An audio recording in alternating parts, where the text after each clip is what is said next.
សេចក្តីព្យាយាមអាចហៅបានថាជាវរៈបុរសគ្មានឈ្មោះដែលនៅពីក្រោយភាពជោគជ័យនិងជាគុណសម្បត្តិដែលមនុស្សមានភាពជោគជ័យគ្រប់គ្នាដោយពាក្យចាស់បានទូមានព្រានប្រដៅថាថ្មរមៀលគ្មានស្លែដោយគាត់ចង់ឲ្យយើងខំព្យាយាមធ្វើការកុំតែរវល់គិតពីនេះគិតពីនោះហេតុផលងាយបែបនេះជាទូទៅតែងតែធ្វើមិនបាននៅក្នុងចំណោមការប្រកួតប្រជែងយ៉ាងខ្លាំងតើធ្វើបែបណាទើបអាចទៅចម្រើនលូតលាស់ទៅមុខបានដោយរបស់ដែលចង់អុលបង្ហាញគឺការព្យាយាមហើយពេលខ្លះមិនចាំបាច់នឹកថាតទៅនឹងធ្វើយ៉ាងណាគ្រាន់តែសូមឲ្យមានការព្យាយាមធ្វើល្អក៏ធ្វើបានសម្រេចបាត់ទៅហើយអ្នកដឹងថាកម្រិតព្យាយាមរបស់អ្នកយ៉ាងណាដែរអ្នកបានខាត់ពេលវេលាជាច្រើនចំពោះរឿងតូចតាចដែរឬទេអ្នកប្រើពេលភាគច្រើនចំពោះរឿងមិនសំខាន់មែនដែរឬទេដោយប្រសិនបើមែនអ្នកអាចមិនដឹងពីរបស់ដែលមានន័យឲ្យពិតប្រាកដហើយការតាំងចិត្តធ្វើការឲ្យបានល្អការព្យាយាមជាសមត្ថភាពមួយក្នុងចំណោមការតាំងសមាធិហើយដើម្បីធ្វើអ្វីមួយគឺត្រូវមានគោលដៅយ៉ាងយូរអង្វែងសេចក្តីព្យាយាមអាចហៅបានថាជាវរៈបុរសដែលគ្មានឈ្មោះដែលនៅពីក្រោយភាពជោគជ័យ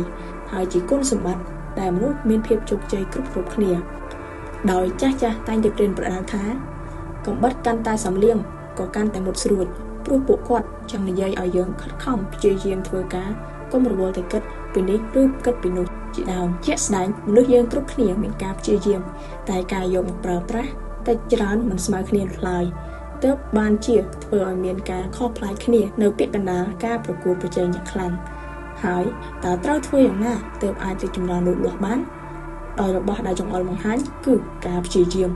នៅពេលខ្លះមិនចាំបាច់នឹកថាតទៅធ្វើយ៉ាងណានោះទេគឺគ្រាន់តែសូមឲ្យមានការព្យាយាមធ្វើឲ្យល្អក៏ធ្វើបានសម្រេចបាត់ទៅហើយអ្នកជំនាញបានបង្ហាត់បង្រៀនសត្វកំណើតសាហាវបានដឹងច្បាស់ថាបើរូបគេចូលទៅក្នុងទ្រុងតោដោយបានយកកៅអីទៅជាមួយដើម្បីប្រើជាឧបករណ៍សណ្ដំវានោះហើយអ្នកបង្ហាត់ដាក់ជើងកៅអីទៅរកតោ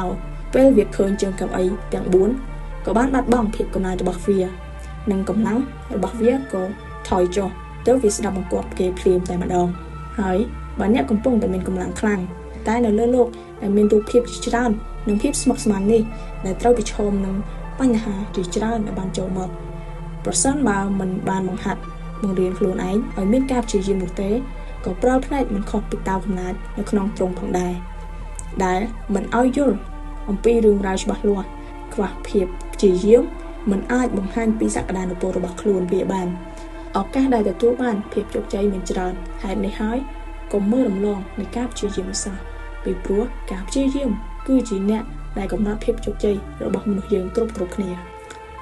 កុំធ្វើជាមនុស្សដែលមានចិត្តរាយមាយឬពីបីឲ្យសោះ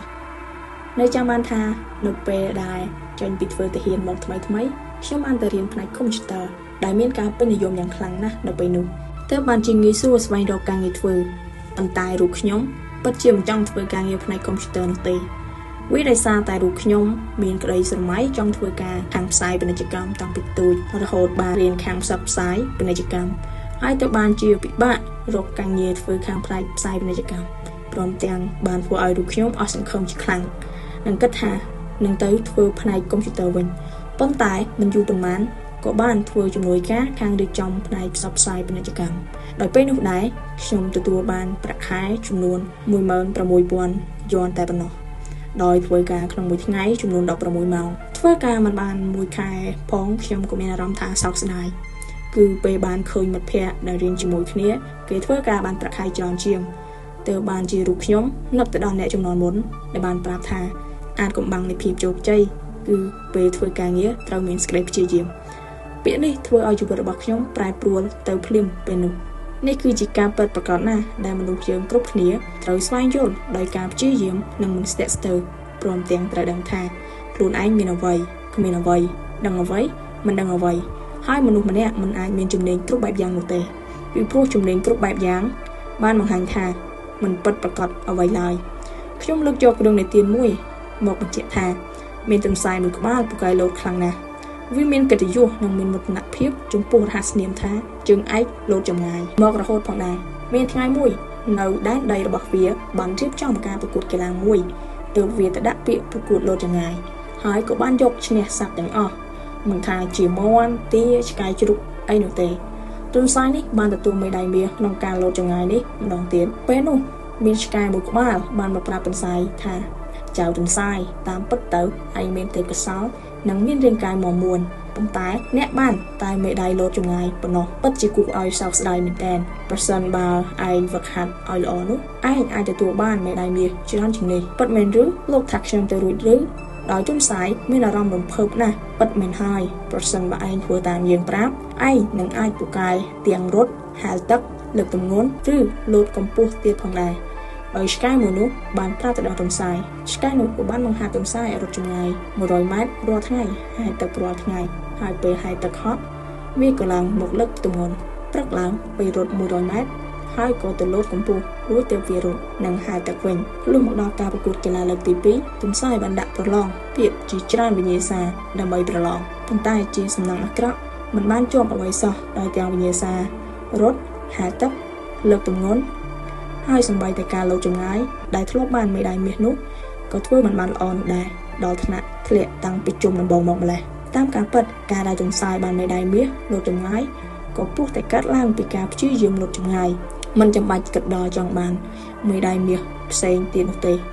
ដោយប្រសិនបើមិនយកចិត្តទុកដាក់ថាខ្លួនឯងមានចំណុចល្អអ្វីនោះក៏ដូចជាទុនសាយនៅពេលដំបូងមានមោទនភាពនិងពេញចិត្តចំពោះនឹងជើងឯកលោតចម្ងាយអ្នកក៏យ៉ាងនេះដែរគឺនៅក្នុងពេលធ្វើការដែលខ្លួនចូលចិត្តនោះមិនថាខាងក្រៅមានអ្វីមកបង្ខានោះទេក៏មិនបានលឺអ្វីទាំងអស់ហើយខិតខំប្រឹងប្រែងព្យាយាមធ្វើការរហូតដល់បានសម្រេចដែលដូចកាលពីនៅក្មេងៗម៉ែតែងតែប្រាប់ថាប្រសិនបើខ្ញុំយកការព្យាយាមពីការលេងហ្គេមមករៀនសូត្រខ្ញុំប្រកាសជាប្រឡងជាប់លេខ1រាល់ថ្ងៃជាមិនខាននោះឡើយហេតុនេះតើអ្នកមានការព្យាយាមឬទេហើយតើអ្នកលះបង់ដែរឬទេសូមឲ្យចាំពាក្យនេះទុកហើយត្រូវតាំងចិត្តឲ្យបានល្អនិងជាពិសេសត្រូវខំតាំងចិត្តរៀនសូត្រកុំឲ្យសម្ដែងអ្នកដទៃឬគំនិតរបស់ខ្លួនមកកំណត់ខ្លួនឯងដូចជាពេលដែលខ្ញុំបានប្រជុំអាណាព្យាបាលសិស្សតែងតែបានលើកអាណាព្យាបាលសិស្សខ្លះនិយាយជាមួយគ្រូថាកូនខ្ញុំគ្មានសមាធិមិនខិតខំតាំងចិត្តរៀនសូត្រព្រមទាំងអ្នកជិតខាងតែនិយាយថាខ្លួនឯងគ្មានសមាធិហេតុនេះអ្នកក៏មិនគួរគិតបែបនេះនោះទេពីព្រោះសភាពបែបនេះអាចប្រែប្រួលបានប្រសិនបើអ្នកគិតថាខ្លួនឯងគ្មានសមាធិនោះក៏អាចធ្វើឲ្យ